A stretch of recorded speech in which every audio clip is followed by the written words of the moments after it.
একটি অত্যন্ত গুরুত্বপূর্ণ তথ্য আপনাদের কাছে নিয়ে এসেছি আরজি কর বিষয়ে, যেটা হলো যে সঞ্জয় মানে ধৃত সঞ্জয় রায় এখন আপাতত জেলে, কিন্তু এই সন্দীপ ঘোষ এবার সন্দীপ ঘোষকে জেরা করা হবে। যেখানে আপনারা জানেন যে এই সন্দীপ ঘোষ, যার নামে দুটো মামলা চলছিল, একটি মামলাতে সে জামিন পেলেও আরেকটি মামলাতে কিন্তু সে এখনও অবধি জেলে রয়েছে। এই সন্দীপ ঘোষকে এবার কিন্তু যেহেতু নতুন সিট গঠন করা হয়েছে সিবিআইয়ের, সেই নতুন সিট কিন্তু এবার সন্দীপ ঘোষকে জিজ্ঞাসা করতে পারে। আর আপনাদেরকে আমি এটাও বলেছি যে আরজি কোডের যতজন সেই রাতে কর্তব্যরত অবস্থায় ছিল তাদের প্রত্যেককে এবার কিন্তু জেরা করা হবে। সেখান থেকে তো তথ্য আসবে, তার সাথে সাথে নতুন সিট কিন্তু সন্দীপ ঘোষকে জেরা করতে চলেছেন। ওনাদের বক্তব্য যে সন্দীপ ঘোষ উনি যে সেই কলেজের প্রিন্সিপাল, উনি কি করছিলেন, ওনার কি সেখানে ভূমিকা ছিল, উনি কি কিতে ইনভলভ ছিলেন, উনি কাকে কাকে কি পারমিশন দিয়েছেন, ইটিসি মানে ইত্যাদিতে সন্দীপ ঘোষের কী ভূমিকা, প্রত্যেকটা জিনিস খতিয়ে দেখা হবে। প্রত্যেকটা জিনিস পুঙ্খানুপুঙ্খ জানার জন্য সন্দীপ ঘোষকে কিন্তু এবার জেরা করা হবে। এবার তার সাথে আপনাদেরকে আরেকটি গুরুত্বপূর্ণ তথ্য দিই, যেটা হলো মাননীয় অগ্নিমিত্রা পাল এবার উনি নারী স্বাধীনতার স্বার্থে উনি মিছিলের ডাক দিয়েছেন। কি বলছেন উনি সেই মিছিল নিয়ে, চলুন আপনাদেরকে ডিটেলসে সবটা বলছি। যেটা হলো যে ক্ষমতায় আসার পর থেকে নারী নিরাপত্তাকে বিশেষ গুরুত্ব দেওয়ার দাবি করেছে বিজেপি সরকার। মহিলাদের অবমাননা বরদাস্ত করা হবে না বলে একাধিকবার হুঁশিয়ারি দিয়েছেন মাননীয় মুখ্যমন্ত্রী শুভেন্দু অধিকারী। এবার স্বাধীনতা দিবসের প্রাক্কালে রাতের কলকাতায় মহিলাদের মিছিলে যোগ দেওয়ার ডাক দিলেন রাজ্যের পুর ও নগরায়ণ মন্ত্রী অগ্নিমিত্রা পাল। বুঝতে পারছেন, এই অগ্নিমিত্রা পাল মানে যিনি এর আগেও বলেছিলেন যে নারীরা যে কোনো সময় ওরা কিন্তু বাড়ি থেকে বের হতে পারবে, এমনকি ওরা পছন্দ মতো খুশি মতো ড্রেস পরতে পারবে বলেছিল। তো এবার সেই মানে কথাকে উনি অনুসরণ করে, বা বলতে পারেন যে মহিলাদের স্বার্থে উনি কিন্তু নতুন করে, যেহেতু 15ই আগস্ট এই দিনটি যে একটা বিশেষ দিন প্রত্যেকটা মানুষের কাছে, বা এই যে স্বাধীনতা দিনটি, এই জন্যই কিন্তু এবার অগ্নিমিত্রা পাল নারীদের স্বাধীনতা নিয়ে উনি কিন্তু একটি মিছিলের ডাক দিয়েছেন, যেখানে উনি নারীদের জন্য কিছু বার্তা রাখবেন বা কিছু ঘোষণা করবেন। তার ঘোষণা আগামী 14ই আগস্ট রাত 9টায় বালিগঞ্জ শিক্ষা সদন থেকে গোল পার্ক পর্যন্ত মিছিল হবে। মিছিল রাখবেন, পরে গোল পার্ক থেকে বালিগঞ্জ শিক্ষা সদনে ফিরবে মিছিল।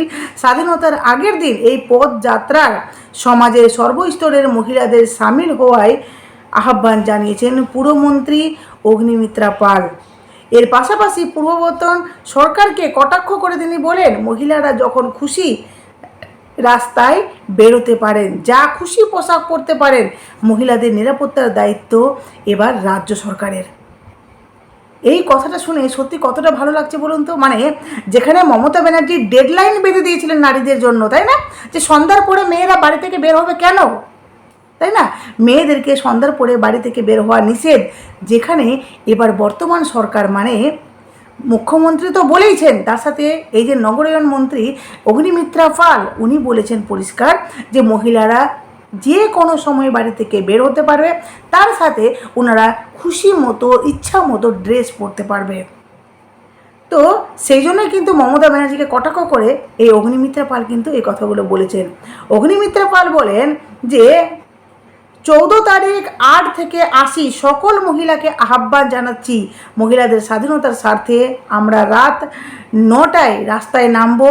তার বক্তব্য অনুযায়ী সেখানে বলছেন যে বালিগঞ্জ শিক্ষা সদন থেকে ব্রিজ ধরে গোল পার্ক এবং সেখান থেকে ব্রিজের নিচ দিয়ে ফের শিক্ষা সদনের দিকে মিছিল যাবে। স্বাধীনতার 80তম বর্ষ উদযাপনের আগে এই কর্মসূচির বাংলার মা বোনেদের অংশ নেওয়ার আহ্বান জানাচ্ছেন উনি। কর্মসূচিতে সমর্থন জানিয়েছেন কলকাতার পুলিশ। এই পদযাত্রায় সামিল থাকবে কলকাতা পুলিশের দুর্গা বাহিনীর মহিলা পুলিশ কর্মীরাও। নারীদের পোশাক বাইরে বেরোনোর সময় কিংবা চলাফেরা নিয়ে প্রশ্ন তোলার প্রবণতার সমালোচনা করেছেন অগ্নিমিত্রা। তার দাবি, আগের তৃণমূল সরকারের আমলে নারী নির্যাতনের বহু ঘটনা ঘটেছে, তবে এখন অনেক সময় মেয়েদের পোশাক বা রাতে বাইরে বেরোনোর সময় নিয়ে প্রশ্নের মুখে পড়তে হয়েছে। তার কথায়, আমরা কি পরবো কি পরবো না, কি মানে কে কোথায় যাবে, কখন বেরোবো, তার ঠিক করার সিদ্ধান্ত কারোর নেই। আগেই মুখ্যমন্ত্রীও অনেক সময় মেয়েদের নিয়ে এসব কথা বলেছেন, এমনকি যে মমতা ব্যানার্জি আগে মেয়েদেরকে নিয়ে অনেক কিছু অপমানজনক কথাও বলেছেন। এখন আর এসব চলবে না। নারী নিরাপত্তায় সরকারের বিভিন্ন উদ্যোগের কথায় অগ্নিমিত্রা পাল তুলে ধরেছেন।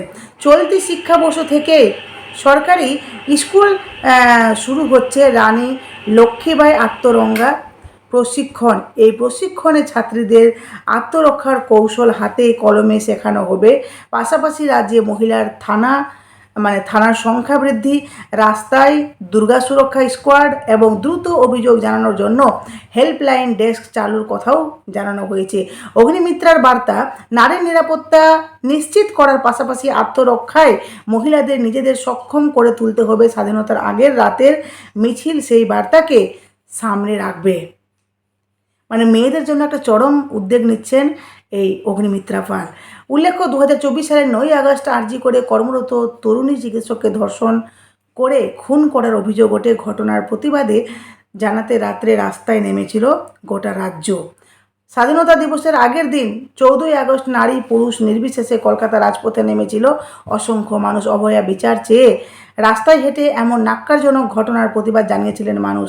ঘটনার ঠিক 2 বছর পর রাজ্যে সরকার বদল হতে ফের 14ই আগস্ট রাতে মেয়েদের মিছিলের ডাক দিলেন রাজ্যের পুর ও নগরোন্নয়ন মন্ত্রী অগ্নিমিত্রা পাল। তো আপনারা কারা কারা যাচ্ছেন? আমার মনে হয় এই মিছিলে সমস্ত মহিলাদেরকে 8 থেকে 80 সমস্ত স্তরের মেয়েদেরকে সেখানে যোগ দেওয়া উচিত। কারণ সর্বশেষে মেয়েদের স্বাধীনতা আমরা যে একটা নিজের মতো করে বাঁচতে পারবো, সেটার একটা ছোট্ট উদ্যোগ। তো যাই হোক, এটাতে আমাদের সঙ্গ দেওয়া উচিত। আপনাদের অবশ্যই মূল্যবান মতামত আমার কমেন্ট বক্সে দেবেন। অবশ্যই আমার সেকেন্ড চ্যানেল সনকাস লাইফস্টাইল সনকা নিউজ, সেখানেও আছে। সেখানেও খুবই গুরুত্বপূর্ণ তথ্য আপনাদেরকে দিচ্ছি মমতা ব্যানার্জি নিয়ে, আরজি কর নিয়ে। আপনারা অবশ্যই সেই চ্যানেলটি ভিজিট করুন। এই চ্যানেলের ডেসক্রিপশানে আপনারা লিঙ্ক পেয়ে যাবেন। আপনারা সেখানে যান, খুবই গুরুত্বপূর্ণ তথ্য জানতে পারবেন। টাটা।